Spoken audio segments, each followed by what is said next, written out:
বিসমিল্লাহির রহমানির রহিম।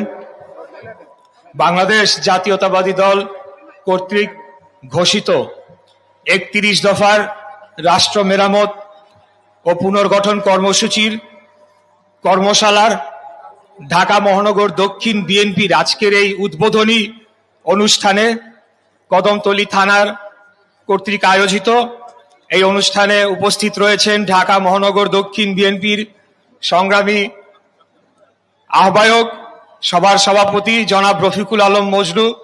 উপস্থিত থাকবেন আমাদের মাঝে বাংলাদেশ জাতীয়তাবাদী দলের ভারপ্রাপ্ত চেয়ারম্যান দেশনায়ক জনাব তারেক রহমান। বিশেষ অতিথি হিসেবে উপস্থিত আছেন এই এলাকার সাবেক সংসদ সদস্য জনাব সালাউদ্দিন আহমেদ সহ মঞ্চে উপস্থিত এবং আমার সামনে উপবিষ্ট বাংলাদেশ জাতীয়তাবাদী দলের বিভিন্ন পর্যায়ের নেতাকর্মী এবং অঙ্গ ও সহযোগী সংগঠনের নেতাকর্মী ভাই ও বোনেরা, আসসালামু আলাইকুম। আসলে আজকে বক্তব্য আমার পক্ষ থেকে দেওয়ার কিছু নেই। আজকে যারা দায়িত্বপ্রাপ্ত রয়েছেন ৩১ দফার রূপরেখা এবং এটির কাঠামো বিস্তারিত আপনাদের সামনে ঘোষণা করবেন, আপনাদেরকে সেটি বুঝাবেন।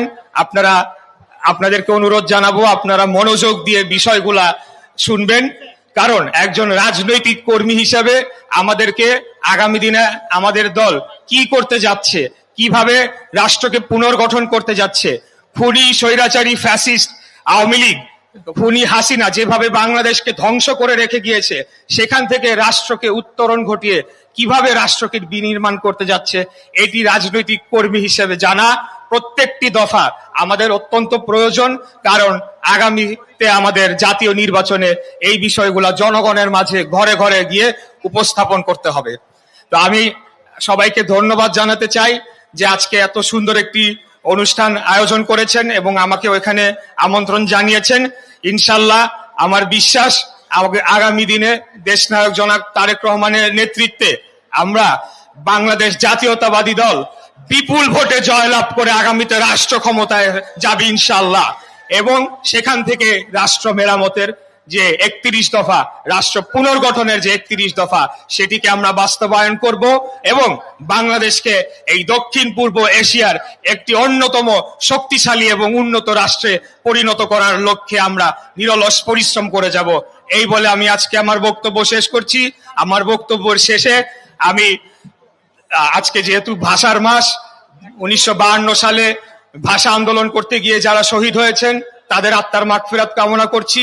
1971 সালে মহান মুক্তিযুদ্ধে যারা শহীদ হয়েছেন তাদের আত্মার মাগফিরাত কামনা করছি, এবং সর্বশেষ 2024 সালের জুলাই অগাস্ট গণ অভ্যুত্থানে খুনি ফ্যাসিস্ট স্বৈরাচারী হাসিনার যে গণহত্যায় যারা শহীদ হয়েছেন সেই শহীদ ভাইদের আত্মার মাগফিরাত কামনা করে আমার বক্তব্য শেষ করছি। খোদা হাফেজ।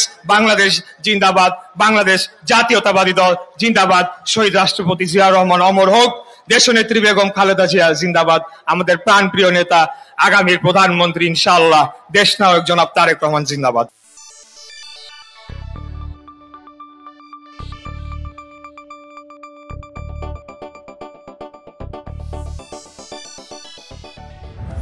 আপনারা দেখছেন প্রবাস বার্তা।